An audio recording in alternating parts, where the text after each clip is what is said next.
더불어시민당의 공천 잡음이 이제 비슷한 잡음이 당의 어떤 정체성 이제 잠시 후에 논해 보겠습니다만은 열린민주당도 만만치 않은 상황인 것 같습니다.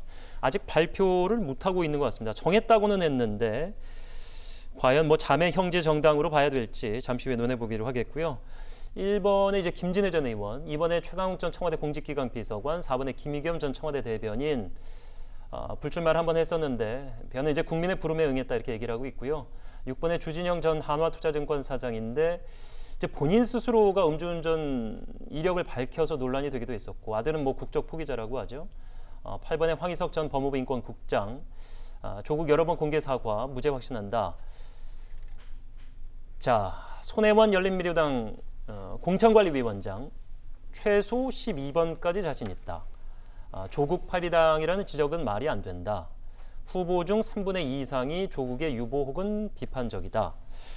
하지만 또 정봉주 전 의원 같은 경우에는 여러 차례 언론 앞에서 조국과 관련된 이 수호 의지를 피력하기도 했어서 앞뒤가 좀 안 맞는 거 아니냐.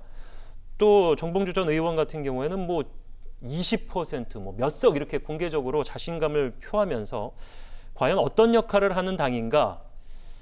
어떤 특정 인사 때문에 아직 발표를 못 하고 있는 걸까요? 어떤 이유 때문에 어느 정도 정해놓고는 발표를 못 하고 있나요? 글쎄요, 내부적인 진통이 있을 수도 있고, 예. 가령 주진영 대표 같은 경우에 과연 이걸 수락해야 되냐 말아야 되느냐 하는 부분들이 이제 대표적인 케이스가 될 텐데 이분 굉장히 그 전부터 말하자면 그 손혜원 의원하고 같이 집중적으로 매우 정치적인 분입니다. 사실은 정치인이라기보다는.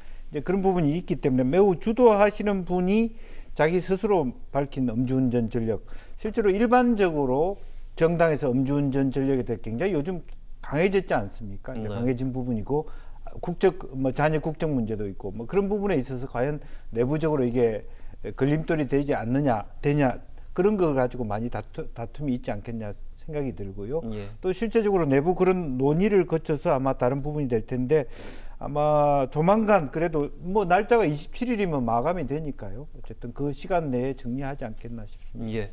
정봉주 전 의원이 최근 이제 지난주까지도 TV 토론 프로그램에 나와서 당의 입장을 전하면서 굉장히 자신감을 피력했는데 제가 말씀드린 대로 12번까지 자신 있다, 몇 %를 지지받을 것이다, 대통령도 우리에게 있다, 수많은 얘기를 쏟아내고 있고 실제로 유시민 전 노무현재단 이사장도 3% 이상은 득표할 것이다. 실질적인 여론조사에도 한 4, 5% 나오는 거 아니냐 이런 얘기까지 있는데 어떻게 보십니까?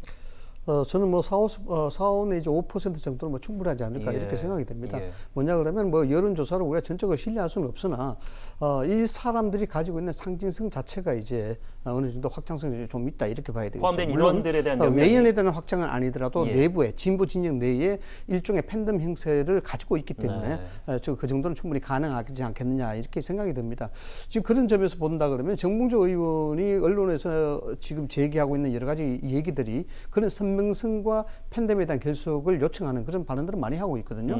문재인 대통령의 입과 칼이 여기에 다 있다라고 이야기했습니다. 결국 따지고 보면은 여기에 공직기관 비서관도 들어가 있는 상황이고 또 손혜원 의원도 들어가 있고 여기에 김의겸 전 대변인도 들어가 있습니다. 들어가 있는데 물론 이걸 정치 논리적으로 따진다는 게 참 의미가 없겠죠. 그러나 실질적으로 우리가 준연동형 비례대표제를 하면서 다양성을 이야기하고 있는데 과연 이 사람들이 다양성 원칙에 부합될 수 있는 사람인가에 대해서는 사실 의문점을 들 수밖에 없겠죠. 왜냐 그러면은 다분히 정치공학적이거든요. 일종의 정치적 팬덤에 기대서 뭔가 극단적인 세력의 지지를 받아서 국회로 들어가야 되겠다 이런 겁니다. 과연 이런 사람들이 그런 어떤 다양성을 가지지 않고 극단적 세력에 의해서 지지를 받아서 국회에 들어간다.